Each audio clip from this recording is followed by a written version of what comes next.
Bismillahirrahmanirrahim. Assalamualaikum warahmatullahi wabarakatuh. Alhamdulillahi rabbil alamin. Wassalatu wassalamu ala asyrafil anbiya'i wal mursalin. Nabiyyina Muhammadin wa ala alihi wa sahbihi ajma'in. Ashhadu an la ilaha illallah wahdahu la syarika lah. Wa ashhadu anna Muhammadan abduhu wa rasuluh. Allahumma la sahla illa ma ja'altahu sahla. Wa anta taj'alul hazna sahlan idza syi'ta. Allahumma faqihna fi dinik wa 'allimna ma yanfa'una warzuqna al-ikhlasa fil qawli wal 'amal wa zidna 'ilman ya arhamar rahimin. Baik.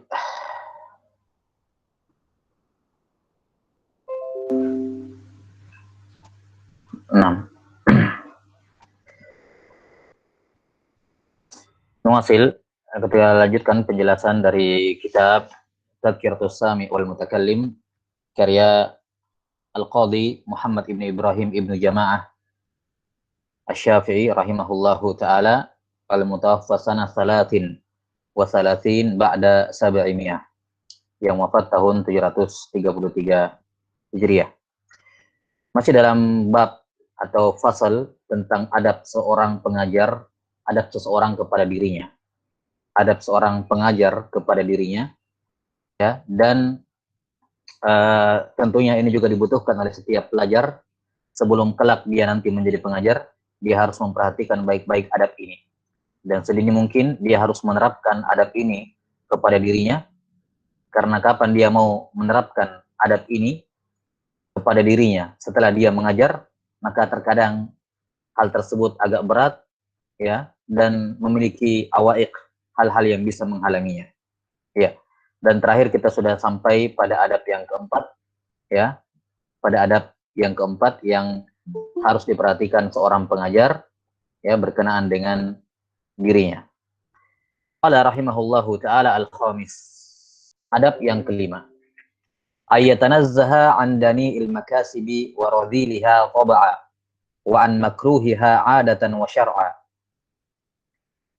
Hendaknya seorang penuntut ilmu atau seorang pengajar itu menjauhkan dirinya dari profesi yang dani, profesi yang rendah, profesi yang hina. Wa radhiliha taba'an, atau profesi yang radhil. Radhil dani, ya, bermakna rendah, hina. Yani di sini tentunya bukan maksudnya rendah atau hina adalah hal yang haram. Bukan maksudnya itu. Tapi kata beliau taba'an, secara tabiat manusia. Yakni profesi itu di mata masyarakat, di mata manusia, itu kayaknya kurang pas kalau seorang, ya, misalnya ustadz atau seorang pengajar yang punya banyak murid yang melakukannya, yang melakukan profesi itu. Kayaknya kurang, bukan haram, cuman kayak kurang cocok begitu. Ini maksudnya tobaan. Ya, jadi yang dimaksud dengan dani il makasib ya, profesi yang rendah atau yang kurang bagus, ya, bukan yang dimaksud di sini adalah profesi yang haram. Nih, karena kalau profesi yang haram bukan cuma pengajar yang dilarang, ya, murid dilarang, semua manusia dilarang. Ya, kalau profesinya haram, maka bukan ini yang dimaksud. Kata beliau, termasuk adab seorang pengajar kepada dirinya adalah menjauhi dan meninggalkan profesi yang rendah ataupun yang kurang layak, dianggap rendah, dianggap hina, tobaan secara tabiat manusia, atau wa'an makruhiha adatan wa syar'a, atau profesi yang makruh, profesi yang dibenci, baik secara adat, kebiasaan di tengah masyarakat, ataupun syar'an, ataupun syar'a, secara syariat. Secara syariat. Ada profesi-profesi yang dibenci. Makruh hukumnya, bukan haram. Sekali lagi, jadi di sini tidak berbicara mengenai profesi yang haram. Karena kalau profesi yang haram tidak perlu dibahas di sini, itu jelas sekali, harus dijauhi. Tapi di sini pada bab yang kelima atau pada adab yang kelima ini sebagai tambahan penjabaran dari adab yang ketiga. Adab yang ketiga, Syekh Ibnu Jama'ah rahimahullahu taala sudah menyebutkan bahwa di antara adab seorang pengajar kepada dirinya sendiri adalah apa? Yasunal ilm. Dia menjaga ilmu. Ya. Dia menjaga ilmu yang dia sandang. Jangan dia mempermalukan ilmu yang dia sandang dengan tingkah lakunya. Karena ada orang-orang yang mempermalukan ilmu yang dia sandang dengan tingkah lakunya, dengan ucapannya. Ya, bukan cuma dirinya yang malu, tapi juga ilmunya juga ikut dia permalukan. Maka sianatul ilm, menjaga ilmu yang sudah dimiliki oleh seorang, secara khusus di sini pengajar, ketika dia sudah mengajar, dan ini tentunya mengajar bukan hanya dalam konteks agama, tapi guru, pekerjaan guru, dosen, guru ngaji, semuanya.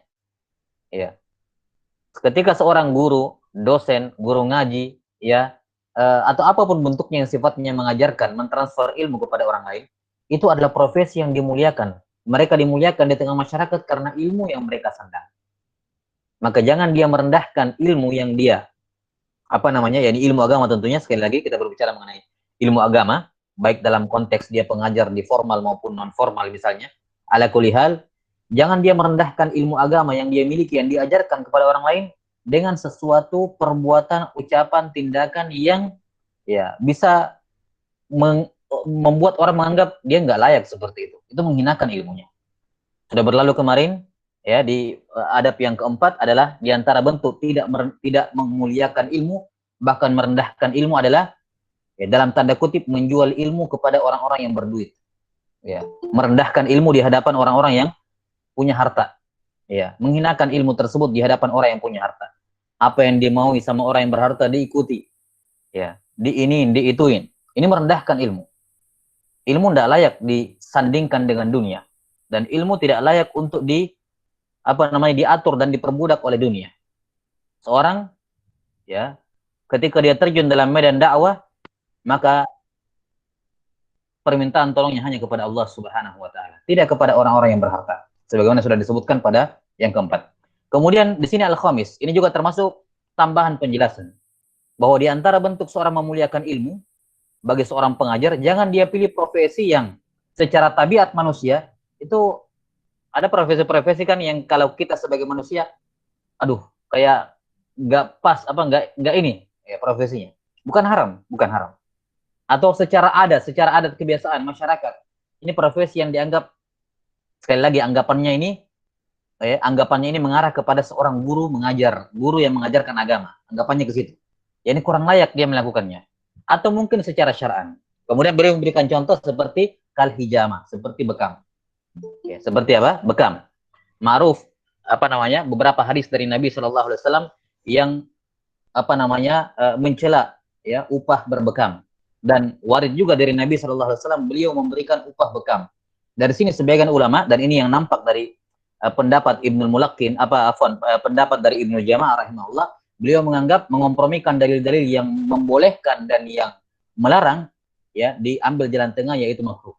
Ya, makruhnya profesi ini secara syar'an, secara syariat. Nah, ini apa yang diberikan contoh oleh Ibnu Jamaah rahimahullahu taala. Kemudian wad dibaghah, pekerjaan dibag, mensamak, mensamak kulit,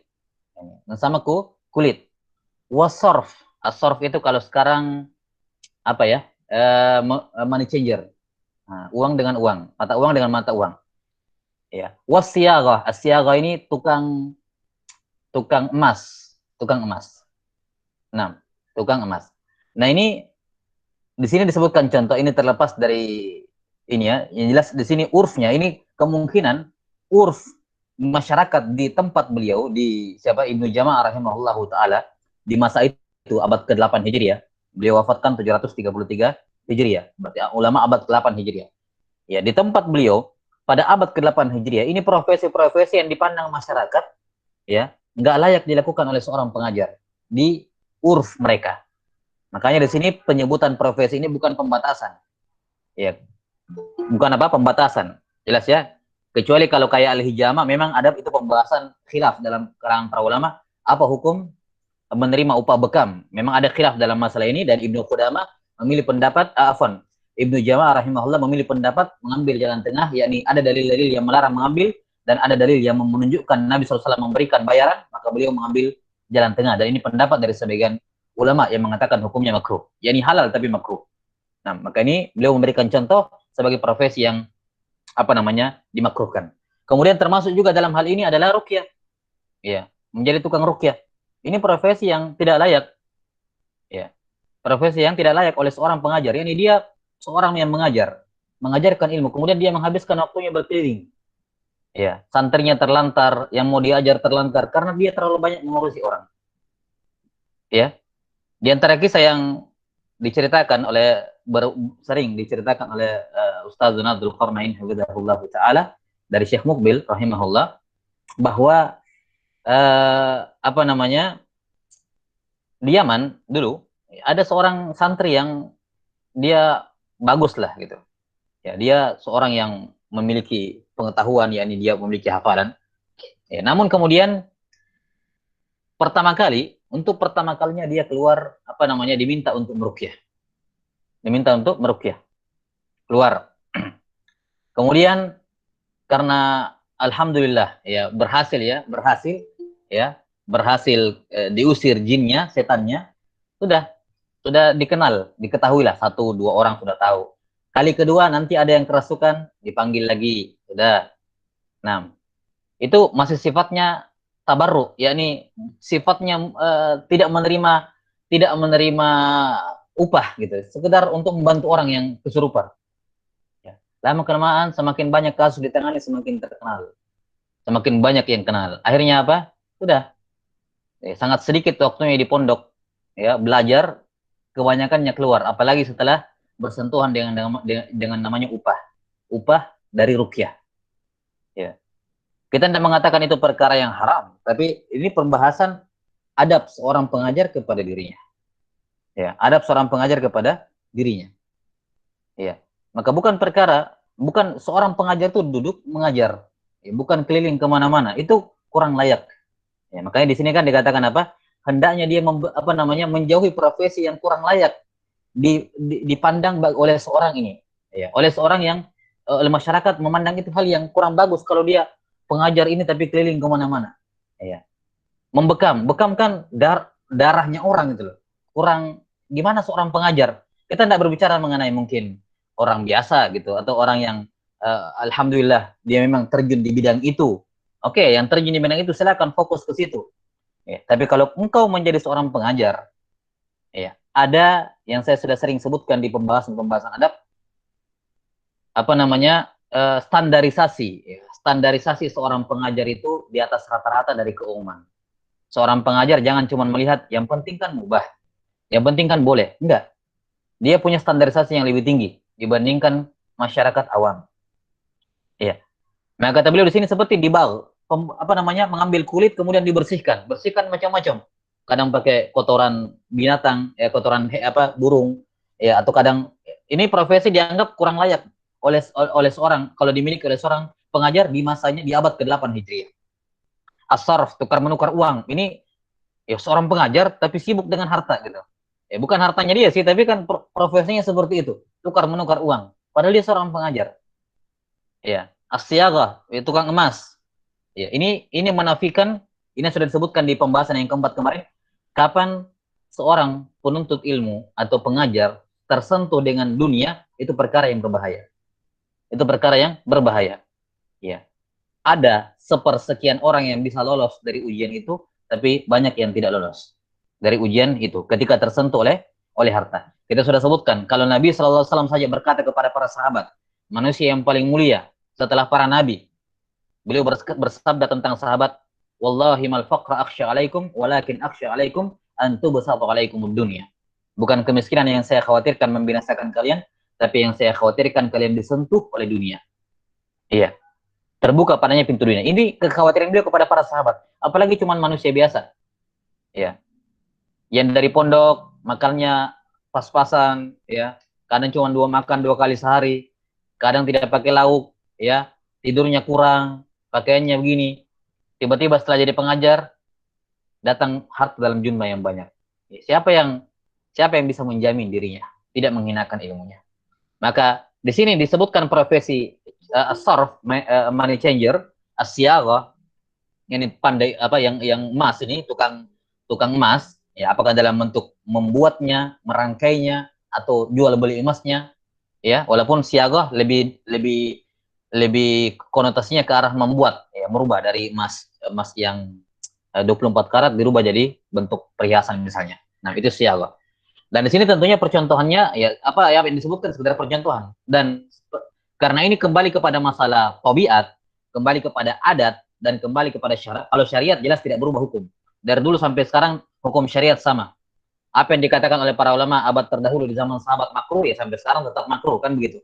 Tapi kalau masalah adat itu bisa berubah sesuai dengan tempat dan kondisi. Maka percontohan profesi yang kurang bagus dimiliki oleh seorang pengajar, seorang ustadz, seorang kiai, seorang syekh, seorang guru, ya. Nah, ini tidak terbatas pada empat ini, tapi beda tempat, beda apa namanya, beda adat. Nah, maka kita di zaman sekarang, ya, di Indonesia misalnya, ada profesi-profesi tertentu yang kurang layak dimiliki oleh seorang guru. Ya, dan tentunya saya apa namanya terbatas dengan saya sendiri terbatas dengan ini ya, dengan apa yang disebutkan oleh Syekh. Ya, wa illa di luar sana ada profesi-profesi yang berbeda satu tempat dengan tempat yang lain, masa zaman yang satu dengan zaman yang lain. Ya, saya pikir semua orang bisa memikirkan profesi apa itu yang seandainya guru saya melakukan profesi itu kayak yang kurang layak, nah, gitu. Nah, selayaknya dijauhi. Membekam, tukang rukyah misalnya, atau masalan apakah yang dijadikan sebagai yang tidak boleh untuk mengambil ujroh lagi di situ, ya. Nah, maka yang seperti ini hendaknya diperhatikan. Kata beliau rahimahullahu taala, wa kadzalika yatajannabu mawadhi'at tuham wa ibba'udat. Demikian pula dia menjauhi apa namanya ucapan, perbuatan, tempat-tempat yang bisa membuat dia tertuduh, ya. Wa ibba'udat, ya, walaupun tempatnya jauh, ya. Nah, maksudnya ada ucapan-ucapan tertentu yang kalau dia ucapkan bisa jadi orang salah paham, ya, miskomunikasi. Maka jangan dia ucapkan ucapan itu. Ada perbuatan-perbuatan tertentu kalau seorang pengajar yang melakukannya, ini bisa disalah apa namanya salah persepsi dari orang, menganggap dia kenapa-kenapa atau bagaimana kan begitu.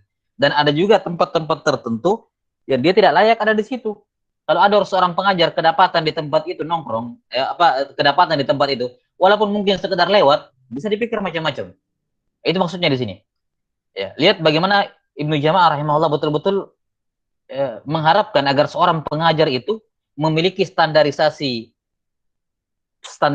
tempat-tempat, ya apalah kalau kita katakan sekarang tempat untuk dia datangi itu ada standarisasinya. Tidak seperti dengan masyarakat umumnya. Dia harus di atas levelnya. Yang seperti kita katakan bahwa kalau misalnya ada seorang awam keluar nggak pakai baju, cuman pakai celana sampai lutut, nutupi lutut. Apakah ini perkara yang dilarang? Apakah hal tersebut tercela bagi dirinya? Iya, yakni sementara di masyarakatnya mungkin hal tersebut biasa. Maka kita katakan tidak ada masalah, toh dia tidak memperlihatkan auratnya, lutut sampai pusarnya tertutup kan begitu. Dan bisa jadi itu adalah kebiasaan orang-orang di situ. Ya, beda halnya kalau bukan kebiasaan ya, kalau bukan kebiasaan jadinya melanggar urf namanya. Ya. Taib. Intinya kalau kita berbicara masalah masyarakat awam, terkadang yang kita standarisasi yang kita berikan kepadanya adalah yang penting bukan haram. Ya. Yang penting bukan haram. Itu kadang standarisasi yang kita kasih ke masyarakat awam. Yang penting bukan haram deh. Ya, kemudian naik sedikit, mungkin orang-orang kenal agama yang penuntut ilmu dan semacamnya misalnya ya. Ya. Yang penting bukan makruh. Yang penting bukan makruh. Kemudian naik lagi ke tingkatan seorang pengajar yang ditokohkan, standarisasinya lebih ketat lagi. Bukan sekedar yang penting bukan haram, yang penting bukan makruh, tapi itu layak enggak? Itu layak atau enggak? Nah, dan sekali lagi ini kembali kepada adat dan tabiat manusia. Ada pengajar misalnya keliling, keluar, cuman pakai kaos oblong misalnya, atau mungkin pakai kaos singlet misalnya, keluar. Ya enggak ada aurat yang terlihat, tapi kan enggak seperti itu pakaiannya seorang alim. Seorang penuntut ilmu datang pakaiannya gimana? Kaosnya kaos gimana? Bawahannya gimana? Ya, tutup kepalanya bagaimana? Ini kan semua hal-hal yang tidak bisa kita katakan yang penting ubah, karena orang yang bersentuhan dengan ilmu akan dipandang oleh masyarakat itu memiliki standar yang tinggi. Orang masyarakat awam yang memberikan standarisasi untuk mereka bahwa santri itu tidak boleh begini. Walaupun hukumnya mubah, tapi mereka tidak boleh kayak gini. Apalagi pengajar. Pengajar ini tidak boleh kayak gini. Iya. Jelas sampai sini? Nah, kalau misalnya disebutkan di sini, hendaknya dia menjauhi mawadi. Mawadi di sini tempatkah, atau ucapan, atau perbuatan yang atuham, mendatangkan, menyebabkan dia apa? Dia bisa dituduh. Iya. Disuuzoni gitu. Iya. Memang yang salah yang suuzon. Itu jelas. Jadi jangan sampai apa namanya mengikuti apa namanya pikiran sebagian orang sekarang bahwa gara-gara kamu orang itu apa suuzon sama kamu. Ya, yang suuzon tidak dosa, kamu yang bikin enggak. Yang suuzon tetap berdosa. Siapa suruh dia suuzon? Namun kamu yang juga bermasalah. Ngapain kamu memberikan celah membuat orang suuzon? Makanya warid dalam sebagian riwayat, diriwayatkan dari Nabi SAW, ya ini hadis dilemahkan oleh sebagian ulama, tapi mananya sahih dan sejalan dengan syarat kawaid syariat, man nasaba nafsahu mawdi'at tuhma fala yalumanna man asa'ad nabi. Siapa yang menempatkan dirinya pada posisi tertuduh, maka jangan dia menyalahkan orang yang berburuk sangka kepada dirinya. Kalimat jangan menyalahkan bukan berarti dia tidak salah. Namanya suudzon, semuanya salah. Cuman maksudnya, ya dia juga punya andil dalam hal tersebut, dia juga salah. Ya. Didapati misalnya ada orang pengajar yang diketahui, ya, kedapatan nongkrong di pinggir pantai misalnya, tempat orang-orang yang tidak jelas, ya, dengan musik dan semacamnya. Ngapain cuman ini doang di sini? Saya cuman duduk doang beli makan. Nah, jangan di situ. Tempat kamu bukan di situ. Itu namanya mau mah. Orang lihat kamu nggak akan datang nanya klarifikasi, ngapain di sini Ustadz misalnya. Saya ngapain enggak akan begitu. Orang langsung berpikir, ngapain dia di sini? Ini bukan tempatnya dia.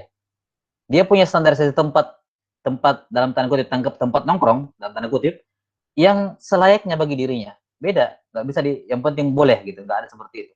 Santri juga demikian, misalnya.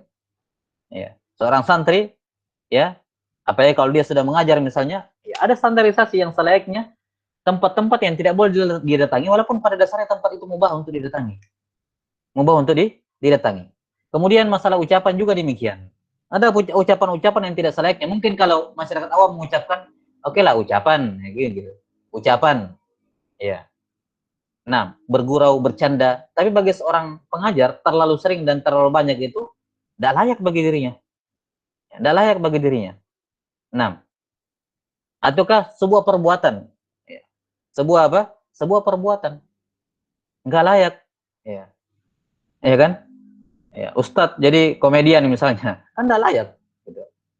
Nah, kata beliau, wala yaf'alu syai'an yatadammanu naqsa muru'atin aw ma yustankaru dhahira wa in kana jaizan batina. Perhatikan kata beliau, dan janganlah seorang pengajar itu, ya, dan sedini mungkin seorang santri, seorang pembelajar sedini mungkin melakukan hal ini.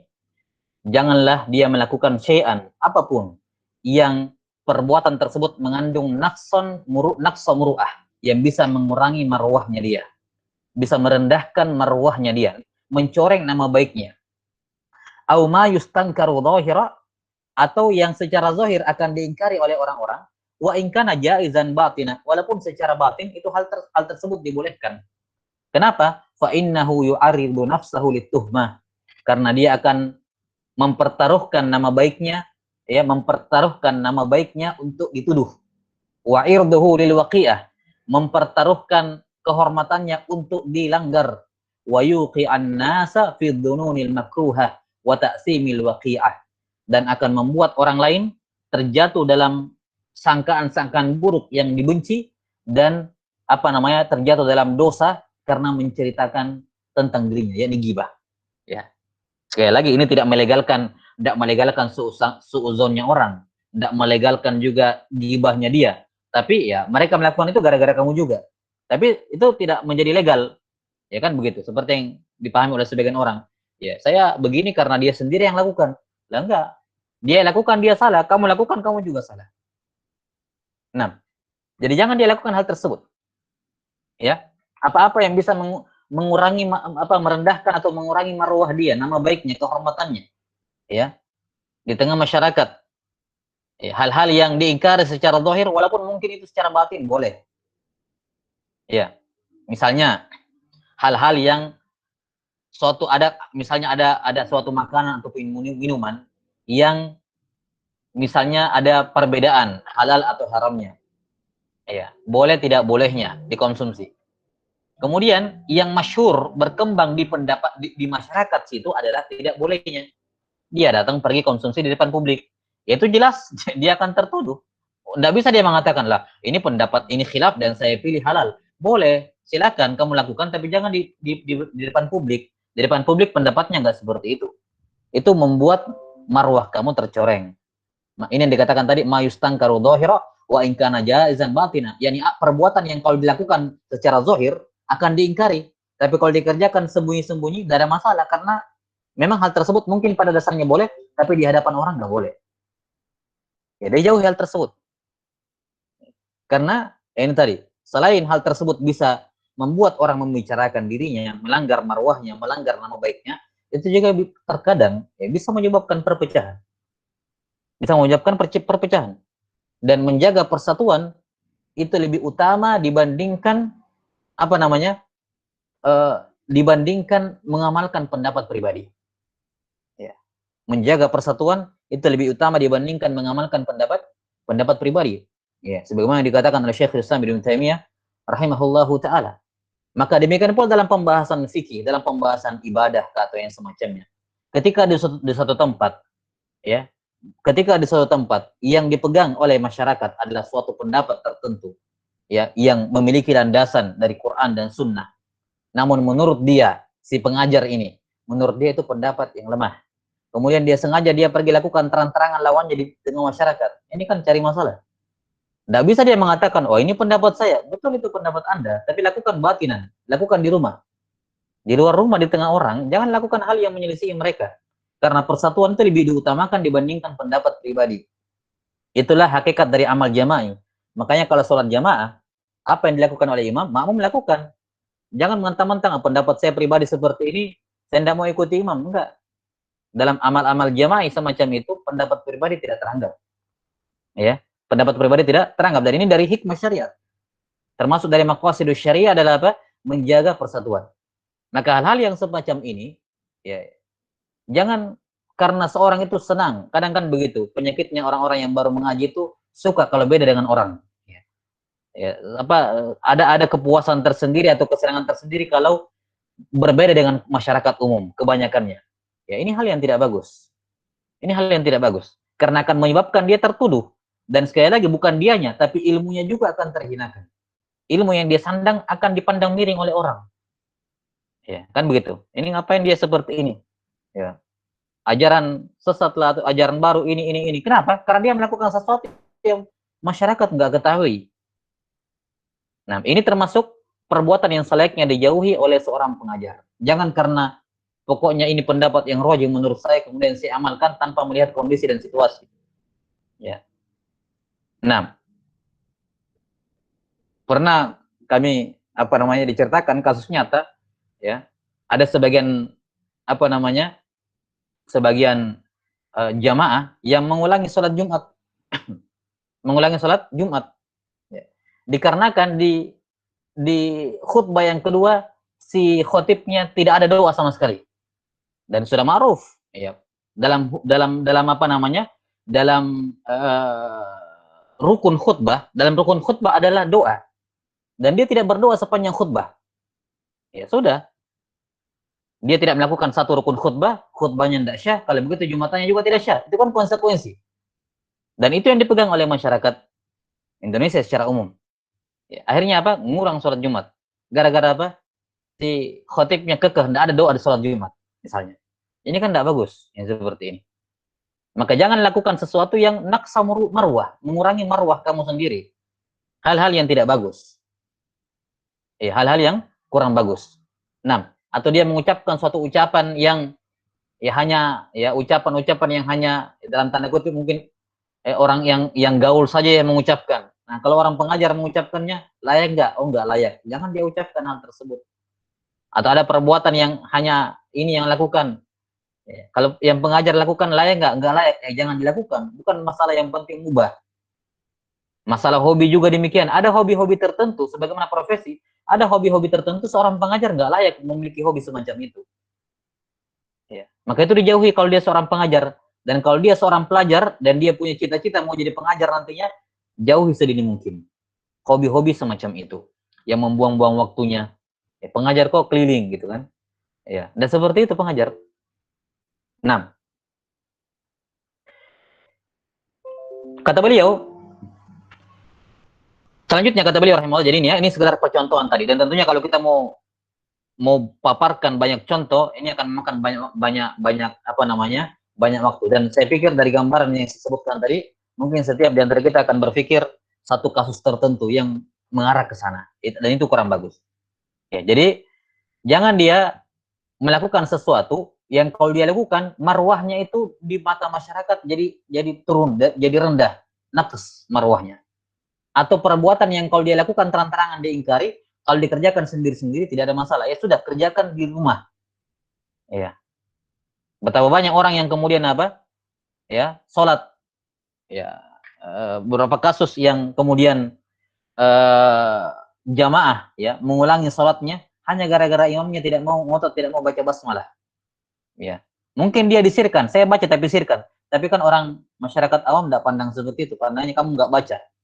Ya, basmalah itu bagian dari Al-Fatihah. Nggak baca basmalah, nggak baca Al-Fatihah. Nggak baca, nggak syah Al-Fatihah. Nggak syah Al-Fatihah, berarti nggak syah sholat. Kan begitu. Itu pikiran simpelnya masyarakat awam. Bukan dibilang, oh, saya suruh mereka berpandangan seperti itu. Bukan begitu caranya. Mereka awam. Kamu yang harus, ya ibarat kakak dengan adik berantem kan bukan kakak yang, justru dia yang berilmu, dia yang harus merendah. Dia harus menyesuaikan dengan mereka. Bukan yang awam disuruh untuk dipasang standar untuk mereka. Lah. Karena itulah satu hal yang harus diperhatikan bagi seorang yang memiliki ilmu, ketika dia ingin uh, bukan memvonis ya, apa ya, menilai orang lain, jangan menilai orang lain dengan ilmu yang dia miliki. Jangan, itu nggak insaf, nggak adil namanya. Gimana caranya kamu menilai orang lain dengan ilmu yang kamu miliki? Ya habislah semua orang kamu hukumi. Kamu nilai buruk, kamu nilai salah semuanya. Kenapa? Karena kamu nilai mereka dengan ilmu yang kamu miliki. Tapi coba kamu nilai mereka dengan ilmu yang mereka miliki. Yani kamu yang menurunkan standar kamu. Nilai mereka dengan ilmu. Oh, mereka taunya seperti ini. Ya sudah, kalau begitu saya seperti itu. Sesuaikan. Selama hal tersebut tidak melanggar, tidak dilanggar, tidak dilarang dalam syariat. 6. Jadi ada hal-hal yang seharusnya seperti itu.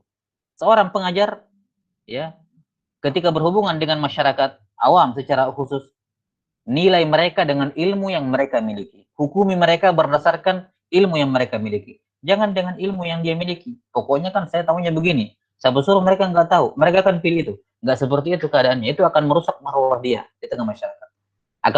Akan memposisikan dirinya dalam posisi tertuduh. Walaupun dia benar. Tapi nggak seperti itu cara bergaul. 6. Wa yuqi'un nasa fi dzununil makruha, akan membuat orang itu terjerumus dalam sangkaan-sangkaan dusta dan menggibahi dirinya. Sangkaan-sangkaan yang suudzon dan menggibahi dirinya. Ya, aliran sesat. Ya, aliran ini kan aliran sesat kayak gini. Ya. Enggak muncul apa enggak ada asap kalau enggak ada api sebelumnya. Ya. Bukan juga kita benarkan tentunya, enggak kita benarkan. Cuman kalau bisa menghindari tudingan seperti itu kan lebih bagus. Bukan berarti kita bilang setiap tudingan itu kita dukung, enggak tentunya. Cuma maksudnya kalau bisa dihindari tudingan seperti itu, kenapa enggak? Baik.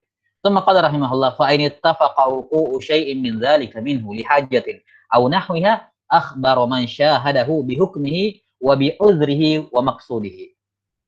Kaila ya sama bisababih. Ya. Tapi ini tadi kita katakan kalau dia di lingkungan masyarakat. Kalau dia di lingkungan orang yang berpendidikan, di lingkungan yang sudah terbiasa dengan ilmu, maka silakan. Dia ingin melakukan hal yang berbeda, misalnya di pesantren, ya. Di pesantren dia datang ke pesantren, oke lah, di pesantren tersebut dipelajari sesuatu, diajarkan sesuatu, dan dipilihkan oleh si gurunya di pesantren bahwa ini yang benar. Kemudian ada pengajar dari luar datang, kemudian melakukan hal yang apa namanya berbeda dengan apa yang mereka lakukan di pesantren tersebut. Maka di sini dia bisa lihat saja, bisa dia mengikuti mereka sesuai dengan apa yang dilakukan di pesantren tersebut, dan bisa juga dia melakukan hal yang dia yakini. Kenapa? Karena ini lingkungan pendidikan. Lingkungan pendidikan tidak selayaknya ada santri itu pikirannya sempit gitu. Datang lihat orang, dia kan belajar agama. Dia belajar agama, apa yang dia pelajari kalau ketika dia melihat orang yang berbeda langsung diingkari. Ya, apa yang didapatkan dari belajar agama kalau seperti itu caranya? Setiap kali berbeda diingkari. Ya, seorang yang memiliki mental penuntut ilmu, ketika dia melihat ada yang berbeda, langkah pertama adalah apa? Ditanyakan. Kenapa? Jangan sampai itu ilmu yang baru. Ya. Karena orang yang jahil itu akan memusuhi semua hal yang dia tidak tahu. Sementara orang yang berilmu akan mencari tahu semua yang dia tidak tahu. Ya. Seorang yang memiliki jiwa yang tinggi tidak akan rela dirinya itu tidak tahu tentang sesuatu. Jadi kapan ada sesuatu perbuatan dilakukan di depannya dan dia belum tahu sebelumnya, dia tidak tahu hal tersebut ada, apa yang dilakukan? Dia tidak memusuhinya, melainkan dia cari tahu. Ya. Selayaknya seperti itu. Maka kalau dalam kondisi seperti dalam lingkungan seperti itu, lingkungan pembelajar yang sudah terbiasa dengan diskusi, mengenal pendapat-pendapat lain, maka tidak ada masalah. Ya. Berbeda halnya kalau di masyarakat awam. Sekali lagi mereka punya standarisasi yang mereka nggak mau tahu, pokoknya harus seperti ini. Ya, maka kita selama hal tersebut tidak melanggar agama, sesuaikan dengan hal tersebut. Nanti kita akan disebutkan kalam dari atau diantara yang dalil dalam masalah ini adalah ucapan Ibnu Uyainah rahimahullahu taala. Ya. Ucapan Ibnu Uyainah rahimahullahu taala tentang selayaknya seorang penuntut ilmu itu ya menyesuaikan dengan urf di masyarakatnya selama itu tidak bertentangan dengan agama. Bukan datang untuk merubah urf, enggak, tapi datang kemudian menyesuaikan diri dengan urf selama urf tersebut tidak bertentangan dengan agama. Sufyan Ibnu Uyainah rahimahullahu taala pernah ditanya, kata beliau dikatakan kepada Ibnu Uyainah rahimahullah bahwa engkau telah semua permasalahan yang ditanyakan semua permasalahan dalam agama ini kamu sudah beristimbat, yakni sudah menyebutkan dalilnya. Ya, sekarang saya ingin bertanya kepadamu tentang urf, kebiasaan yang berkembang di masyarakat, adat istiadat, kearifan lokal atau apalah namanya di tengah masyarakat misalnya. Ya, bahwa kita tidak boleh mengingkarinya dan menyelisihinya. Dari mana kamu pendalilannya wahai Ibnu Uyainah? Kata beliau, ya, dari firman Allah Subhanahu wa taala, wa'mur bil urf.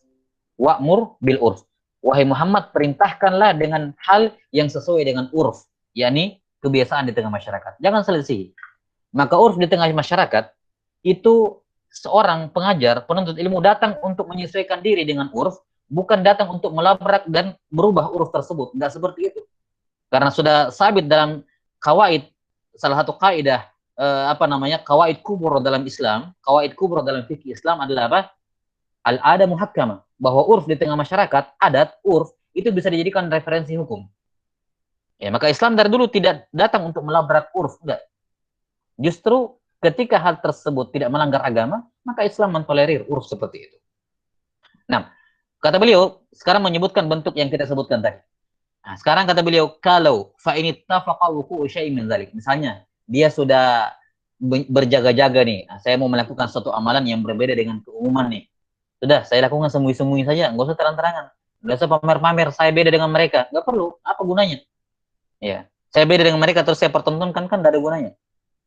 Ya, kalau saya berbeda, saya kerjakan sendiri. Nah, sekarang Pak ini tafaqah. Kalau kebetulan terjadi sesuatu yang dia lakukan amalan tersebut, kemudian tiba-tiba ada yang melihat, dia sudah usahakan semaksimal mungkin, tapi ada masyarakat yang melihat dan itu berbeda dengan keumuman. Maka apa? Kata beliau, fa ini tafaqa wuqu'u syai'in min dzalika minhu lihaja, karena ada kebutuhan. Aduh, mau tidak mau saya harus lakukan ini. Ya, ini di depan umum tapi tidak bisa saya kerjakan. Ini saya harus kerjakan sekarang. Ada kebutuhan, saya harus terangkan. Saya harus kerjakan terang-terangan hal ini. Atau saya harus lakukan hal ini. Ini kita tidak berbicara masalah fikih ibadah saja. Perkara-perkara muamalah, perkara-perkara keseharian harus saya lakukan. Au nahwiha, ada kebutuhan atau yang semacamnya, maka apa? Akhbaro man syahadahu bihukmihi. Ya, maka selayaknya dia kabarkan kepada orang yang melihatnya mengenai hukumnya. Maaf sebelumnya, ya. Mungkin Anda melihat saya melakukan seperti ini, tapi ya, kalau memang ya butuh penjelasan, nih penjelasannya. Nah, gitu. Man syahadahu bihukmihi au bi uzrihi, atau setidaknya kalau memang dia salah, dia sebutkan uzurnya. Ya, disebutkan apa? Uzurnya. Ya, misalnya didapati ini kan oh, dia kok melakukan perbuatan seperti ini. Ya, maka ketika dia lihat, dia beritahukan uzurnya. Tadi saya melakukan ini, memang itu dilarang dalam agama, tapi ini konteksnya ini nih. Ya, misalnya darurat. Ya, misalnya apa namanya, istrinya mau melahirkan misalnya kan, ya. Kemudian tidak ada, pokoknya segera akhirnya apa? Dia bonceng misalnya bidannya ke rumahnya misalnya.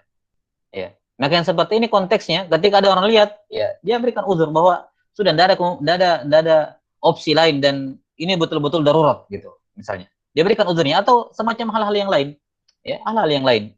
Kalau ada uzurnya disebutkan uzurnya. Wa maksudihi, dan kalau dia punya tujuan tertentu, yakni walaupun dipandang oleh orang kurang bagus tapi tujuannya sebenarnya baik, cuman karena berbeda saja, maka dijelaskan.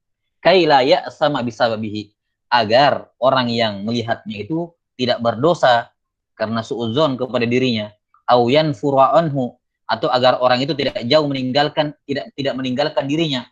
Oh, saya belajar sama ustadz ini tapi dia melakukan ini yang berbeda dengan ini, akhirnya saya tinggalkan, saya cari yang lain aja yang sama dengan saya. Tidak kayak gitu. Ya, ini kan ya penuntut ilmunya aja yang konyol kalau dia meninggalkan seorang guru hanya gara-gara berbeda praktek fikihnya. Ya kan konyol perbuatan seperti itu. Ya, tapi itu pun selayaknya bagi seorang guru dihindari. Memang dia yang salah kalau dia pergi, ya bukan gurunya yang rugi, tapi kan sayang juga kalau dia pergi cuma gara-gara kayak gitu. Maka apa? Ya, auyan furanhu, dijelaskan, diberikan uzur kalau memang ada uzur, dijelaskan hukum kalau memang hukumnya yang berbeda dengan yang dia yakini, dijelaskan secara hukum agar dia tidak lari meninggalkan dirinya, dia tidak berhenti. Jangan sampai dia berhenti menuntut ilmu. Fala yantafi bi ilmi, sehingga dia tidak lagi mengambil manfaat dari ilmunya.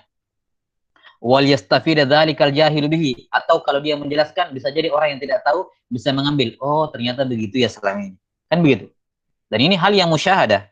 Betapa banyak masyarakat awam yang ketika dijelaskan ya tidak kenapa-kenapa, cuman karena paranoid, apa namanya, terlebih dahulu gitu. Atau mungkin dari awal dia tidak tahu hukumnya sehingga tidak bisa menjelaskan kepada awam, intinya labrak aja gitu. Tapi betapa banyak masyarakat awam dengan fitrah mereka, ketika dijelaskan mereka bisa dengan baik untuk mentoleransi. Mereka bisa toleransi. Oh, ternyata begitu ya Ustadz selama ini. Kami kira selama ini begini dan begitu, kan begitu. Maka tidak ada masalah. Kalau memang hal tersebut dibutuhkan, dia jelaskan. Ya, agar apa? Tadi orang yang melihatnya tidak berdosa, ya, atau orang yang sekarang sedang belajar kepada dirinya tidak menjauh, tidak meninggalkan, dan orang yang tidak tahu bisa menjadi tahu. Lidzalika qala an-nabiy sallallahu alaihi wasallam lirrajulain lamma ra'ayahu yatahaddatsu ma'a Safiyata radhiyallahu taala anha fawallaya. Ya, karena itulah Nabi sallallahu alaihi wasallam bersabda kepada dua orang lelaki, dua orang sahabat di sini, salah satunya Usaid ibn Hudzair radhiyallahu taala. Dua orang sahabat, ya, tatkala keduanya melihat Nabi sallallahu alaihi wasallam sedang berbincang-bincang dengan Safiyah, ya, sedang berbincang-bincang dengan Safiyah. Fawallaya, maka keduanya segera pergi. Jadi kisahnya, Nabi sallallahu alaihi wasallam itikaf, kemudian datanglah istri beliau Safiyah menjenguk, ya, menjenguk di masjid untuk itikaf. Setelah itu beliau mau pulang, diantar oleh Nabi sallallahu alaihi wasallam sampai ke apa namanya, pintu masjid. Diantar sampai ke pintu masjid. Ya, maka yang namanya apa namanya, orang itikaf kan, ya tahulah, maksudnya secara umum tidak ada perempuan kan begitu, jauh dari perempuan seorang itikaf normalnya kan, asalnya seperti itu. Kemudian, seingat saya juga dalam riwayat ini keluar dari masjid pintunya, uh, saya lupa riwayatnya, Allahu a'lam bishawab. Jadi intinya di sini bahwa ketika melihat Nabi SAW mengantar perempuan keluar dari pintu masjid, ya apa namanya, sempat apa, mereka langsung buru-buru segera langsung berjalan, langsung mempercepat langkahnya.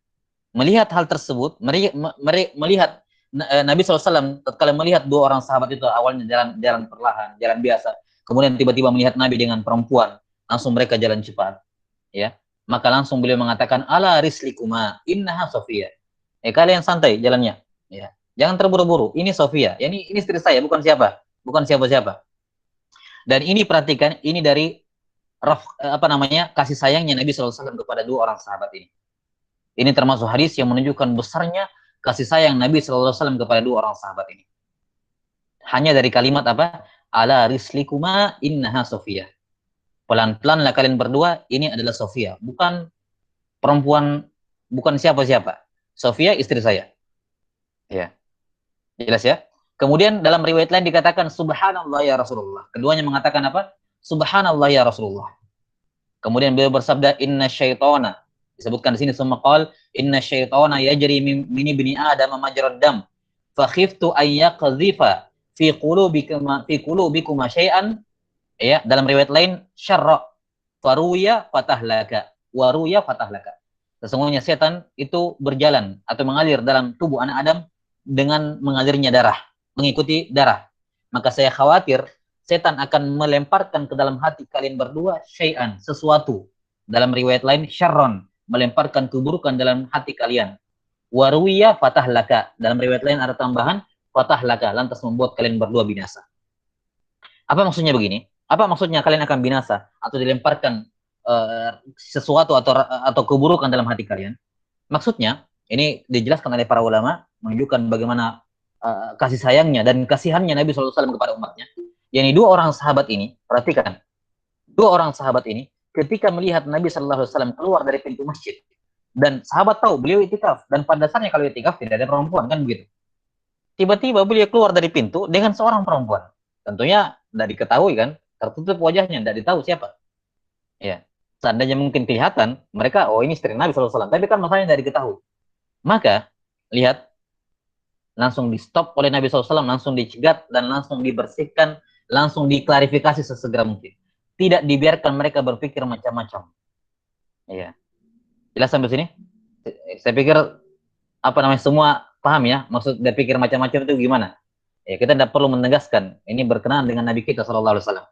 Ya, maksudnya begini, kata para ulama, seandainya, perhatikan, seandainya pikiran itu sempat terbersit dalam pikirannya dua orang sahabat ini, yang berpikir yang tidak pada Nabi SAW, mereka kafir. Mereka langsung kafir saat itu juga. Kalau mereka berpikir macam-macam tentang Nabi SAW, bahwa Nabi begini dan begini, masalah ya perempuan misalnya, ya. Kapan mereka suuzon kepada Nabi SAW dalam bentuk seperti itu, mereka langsung kafir karena itu.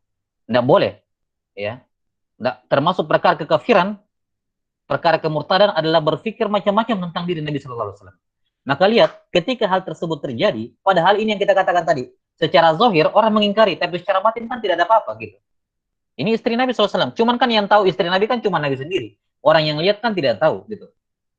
Maka ketika terjadi hal tersebut, dan ini potensi tadi mau diutuh namanya, momen-momen di mana seorang rentan untuk tertuduh, maka Nabi SAW langsung klarifikasi saat itu juga, tidak menunggu besok atau sebentar lagi, tidak ada. Karena kasihan kepada dua orang sahabat ini. Kapan beliau tidak klarifikasi saat itu juga, maka kasihan dua orang sahabat ini. Bisa jadi mereka berpikir macam-macam dan mereka kafir karenanya. Dan ini yang saya katakan tadi menunjukkan betapa besarnya kasih sayang dan kasihannya Nabi SAW kepada para sahabatnya. Tidak membiarkan mereka terjerumus dalam hal yang buruk. Ya, maka ini contoh bagaimana Nabi SAW melakukan atau mengklarifikasi sesuatu, ya, mengklarifikasi sesuatu yang dipandang oleh orang itu tidak bagus, tapi sebenarnya itu tidak ada apa-apa di situ. Nah, kalau Nabi SAW saja melakukannya,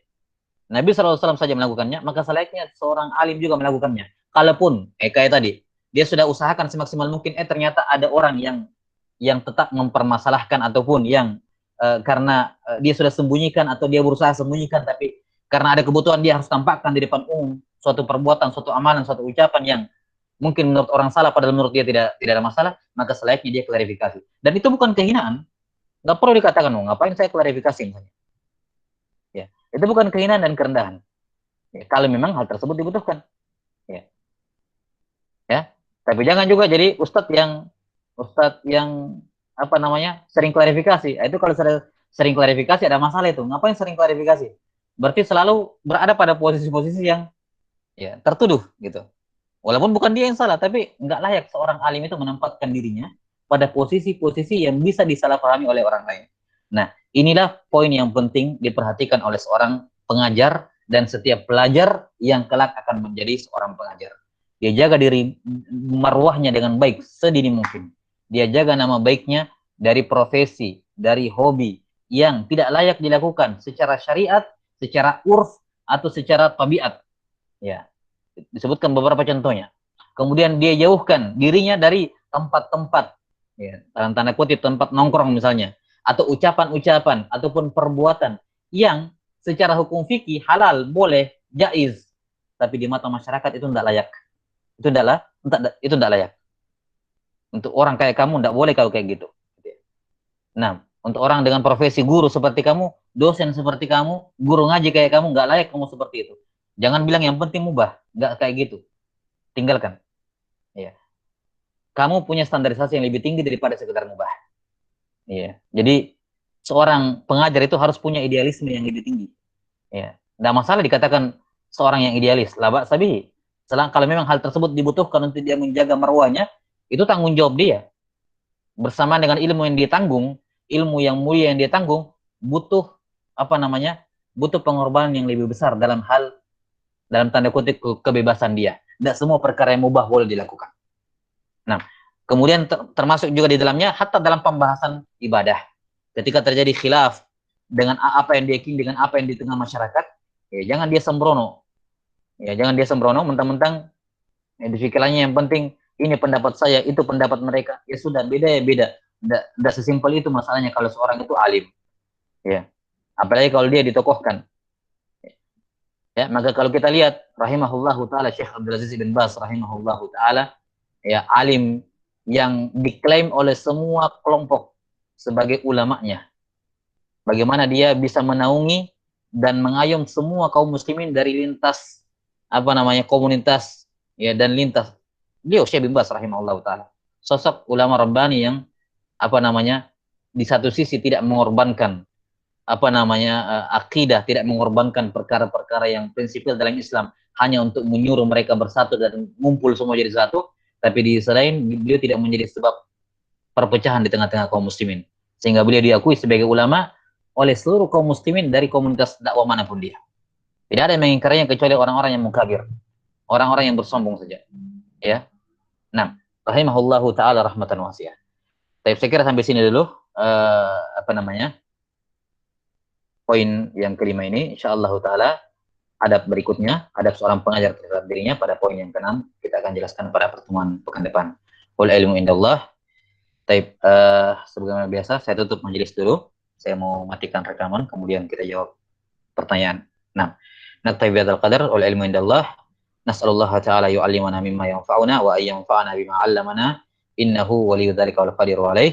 Subhanakallahumma bihamdik asyhadu an la ilaha illa anta astaghfiruka wa atubu ilaik. Walhamdulillahirabbil alamin.